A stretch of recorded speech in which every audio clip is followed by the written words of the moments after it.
ಬಾದಾಮಿ ತಾಲೂಕು ಕುರುವಿ ಗ್ರಾಮದಿಂದ ಬಂದೀವಿ ರೀ. ಈಗ 25 ವರ್ಷಲೇಸಿ ನಾವು ಸಾಕಾಕತ್ತೀವಿ ರೀ ಎಮ್ಮೆಗಳು. 25 ವರ್ಷಲೇಸಿ ಸಾಕಾಕತ್ತೀವಿ. ಆದ್ರೆ ಬೆನಿಫಿಟ್ ಏನು ಬೇಸಾದ್ರಿ. ಆದರೆ ಅವಾಗ ನಾವು 25 ವರ್ಷ ತೆಳಗೆ ಸಾಕಿದ್ದಾಗ 15 ಲೀಟ್ರ್ 12 ಲೀಟ್ರ್ ಕೊಡ ಎಮ್ಮೆ ಇದ್ದವು ರೀ.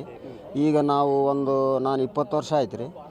ಒಂದು ಎಮ್ಮೆ ನನಗೆ ಜಫ್ರಾಬಾದಿ ಎಮ್ಮೆ ಖರೀದಿ ಮಾಡಿದ್ದೀನಿ ರೀ. ಅದು ನನಗೆ 20 ಲೀಟ್ರಿಂದ 25 ಲೀಟ್ರ್ ಹಾಲು ಕೊಡ್ತಿತ್ತು. ಅದರಿಂದನೇ ನಾನು 10 ಎಮ್ಮೆಗಳು ಮಾಡಿಕೊಂಡೀನಿ. ಇನ್ನು ಬೇರೆ ಹೊರಗೆ ಎಲ್ಲಿ ತಂದಿಲ್ಲ. ಈಗ 10 ಎಮ್ಮೆ ಇದಾವೆ ರೀ. 10 ಎಮ್ಮೆ ಇದಾವೆ. ಈಗ ಏನಂತಂದರೆ 2020 5 ಎಮ್ಮೆ 100 ಲೀಟ್ರ್ ಹಿಂಡ್ಬೇಕಂಬುದು ನಮ್ಮ ಟಾರ್ಗೆಟ್ ರೀ. 26 ಈಗ 70-80 ಆಗಕತ್ತೇವ್ರಿ. ಈಗ 2026 ಅಂಬಷ್ಟೈತಿ ತಿಂಗಳಿಗೆ ರೀ 1,30,000 40,000 ದುಡ್ತೀರಿ. ಆದರೆ ಎಲ್ಲ 50% ಔಟ್ರಿಗೆ ಇಟ್ಬಿಡ್ತೀನಿ ರೀ ನಾನು.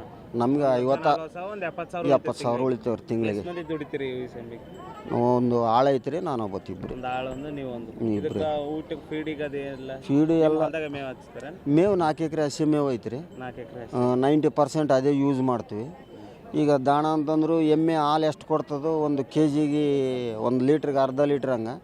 ಈಗ 20 ಲೀಟ್ರ್ ಕೊಟ್ಟರೆ 10 ಕೆಜಿ 12 ಕೆಜಿ ದಾನ ಹಾಕ್ತಿವಿ ಒಂದೊಂದು ಎಮ್ಮೆಗೆ ಒಣದ್ದು. ಈಗ ಅದರಿಂದನೇ ನಮಗೆ ಇದೈತ್ರಿ. ಕರುಗಳು ಹೊರಗಡೆ ತರ್ತೀವಿ ರೀ ಫೀಡ್.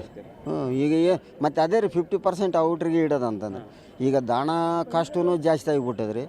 ರೈತರು ಭಾಳ ಮಂದಿಗೆ ಸಾಕಾಗೂ ಇಂಟ್ರೆಸ್ಟ್ ಇಲ್ಲ.